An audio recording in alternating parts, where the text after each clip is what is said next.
തിരുവനന്തപുരം കോവളം ബീച്ചിൽ റഷ്യൻ വനിതയെ തെരുവുനായ കടിച്ചു. റഷ്യയിൽ നിന്നുള്ള പൗളീനയ്ക്കാണ് കടിയേറ്റത്. വലത് കണങ്കാലിൽ ഗുരുതരമായി പരിക്കേറ്റിട്ടുണ്ട്.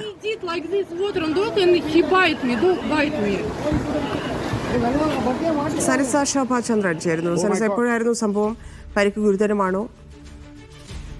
ധന്യ, ഇന്ന് വൈകിട്ട് 6:30യോടെയായിരുന്നു സംഭവം. കോവളം ബീച്ചിൽ വെച്ചാണ്, ബീച്ചിന്റെ പരിസരത്ത് വെച്ചാണ് റഷ്യൻ വനിതയ്ക്ക്, റഷ്യൻ സ്വദേശിയായ പൗളീനയ്ക്ക് തെരുവുനായയുടെ കടിയേൽക്കുന്നത്. വലത് കാലിന്റെ കണങ്കാലിലായിട്ടാണ് ഇത്തരത്തിൽ പരിക്കേറ്റിരിക്കുന്നത്.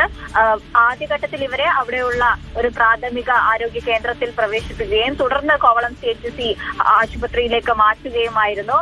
അവിടെ നിന്ന് പൗളീന ചികിത്സ തേടിയതായിട്ടാണ് ലഭിക്കുന്ന വിവരം. ഇത്തരത്തിൽ തെരുവുനായ പ്രശ്നം കേരളത്തിൽ രൂക്ഷമായ ഒരു സാഹചര്യമായിരുന്നു. ഈ വിഷയത്തിൽ ഇപ്പോൾ സുപ്രീം കോടതി ഉത്തരവ് അടക്കം വന്ന ഒരു സാഹചര്യമുണ്ട്. പൊതുയിടങ്ങളിൽ നിന്നും നായ്ക്കളെ നീക്കണം, പരിശോധനയ്ക്കായി പെട്രോളിംഗ് സംഘത്തെ അടക്കം നിയോഗിക്കണമെന്ന ഒരു ഉത്തരവ് ഈയിടെയായി വന്നിട്ടുണ്ടായിരുന്നു. ഈ ഒരു സാഹചര്യത്തിലും സംസ്ഥാനത്ത്, കേരളത്തിലും ഇത്തരത്തിൽ തെരുവുനായ രൂക്ഷമായിരിക്കുകയാണ്. കോവളത്താണ് ഇന്ന് ഒരു വനിതയെ തെരുവുനായ, ഒരു വിദേശ സഞ്ചാരിയെ തെരുവുനായ ആക്രമിച്ചിരിക്കുന്നത്. ധന്യ.